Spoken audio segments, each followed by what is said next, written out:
યાત્રા, લગ્ન, પરીક્ષા અથવા ઉપવાસ જેવા ખાસ પ્રસંગો માટે માસિક સ્રાવમાં વિલંબ કરવા દવા લેવી કેટલી સુરક્ષિત છે?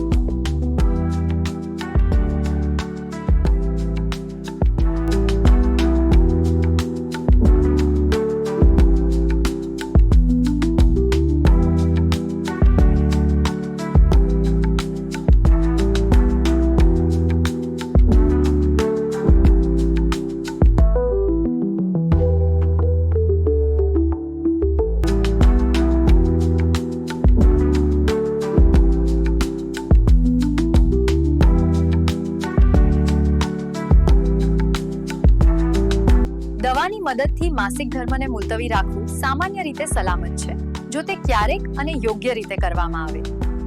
જો કે માસિક સ્રાવમાં વિલંબ કરવા માટે વારંવાર દવા લેવાથી શરીરના હોર્મોનલ સંતુલનને નુકસાન થઈ શકે છે.